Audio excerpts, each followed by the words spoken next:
Hello, welcome to your outline. I am just going to give you a little bit of instructions and I'm going to give you a few tips on how to create a successful outline for your proposal essay.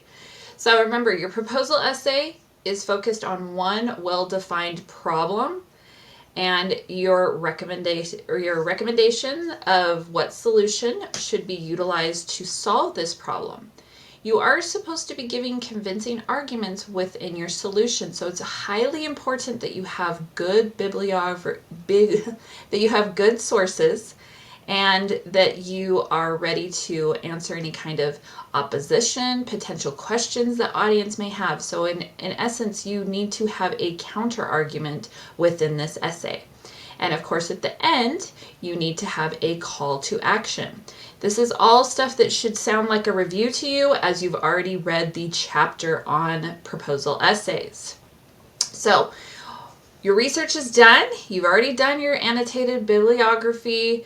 You've already researched all of that stuff. Friendly reminder, this essay is long. It's between 2,500 and 3,000 words. So your outline is probably going to be long as well. So your outline length needs to be between about 1,000 to 1,500 words. Needs to be double spaced. This is still going to be in APA format, just like we've been practicing all semester. You should have about 5 to 8 quotes that you plan to use within your essay. Try not to go more than that. You don't want your similarity report to be longer than that, so just be careful. So your assignment for this assignment is you're creating the outline for your proposal essay. You can review the Norton book on how to kind of organize that. I've given you a template as well, and I've given you a detailed template as well.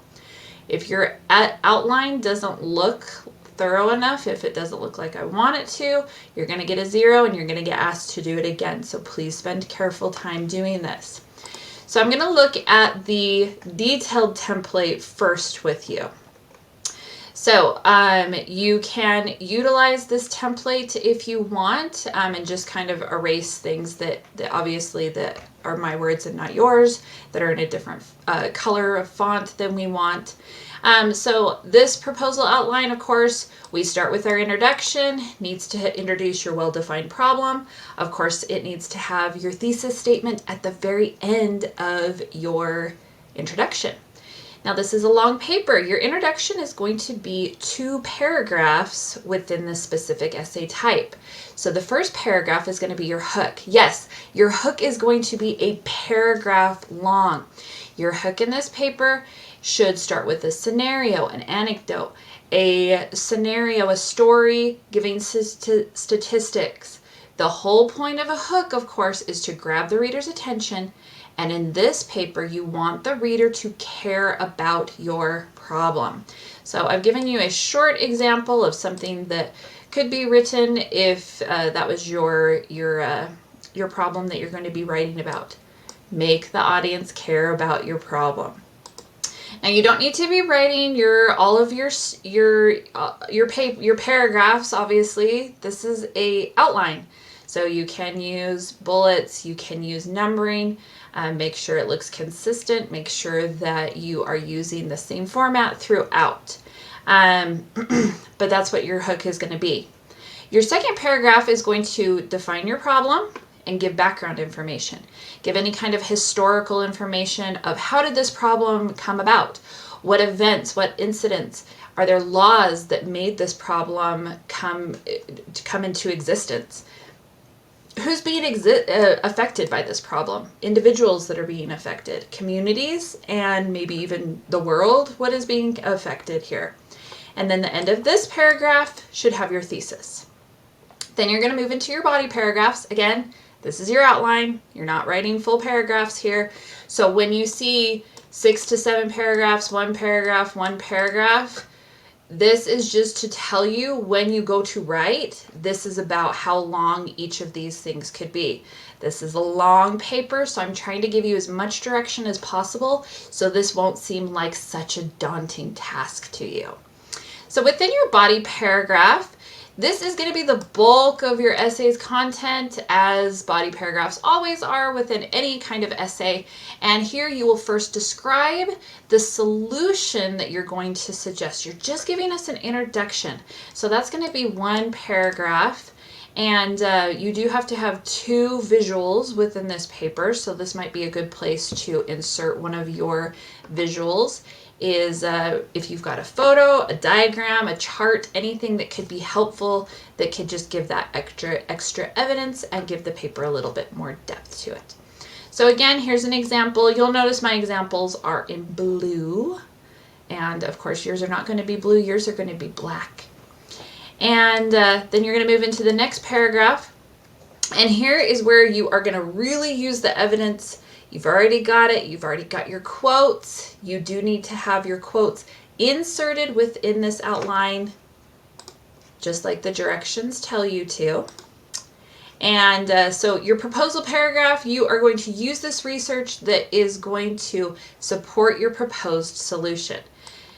You need to have a topic sentence for each paragraph, of course. So here's an example. This proposal has the support of many important researchers or well-known people.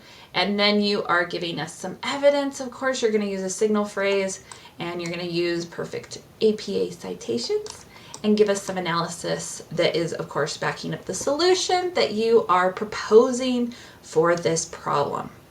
And there's going to be just kind of a pattern here. You're using different research. This is why your annotated bibliography is so important, because you have already kind of analyzed and thought about for yourself, how specifically am I using this source, these quotes in my paper? So that's really going to help you within this outline. So again, you are not writing full paragraphs. You're using bullet points, you're using numbers, whatever system you want to come up with, as long as it's consistent, of course. So that's going to take you through all your body paragraphs. You might have one more of a paragraph 6. If you don't, that's okay. It's optional. You need to have a counter argument. This is where you're anticipating those questions that readers might have. This is where you're thinking about the opposing side. And it's really important that you address those potential opposing viewpoints and that you refute them. And of course, please use your research to help you do this within these 1 to 2 paragraphs. Again, not paragraphs in this outline. This is just to help you later when you go to write your paper. And this is part of that. So responding to your anticipated questions, there's some things for you to think about.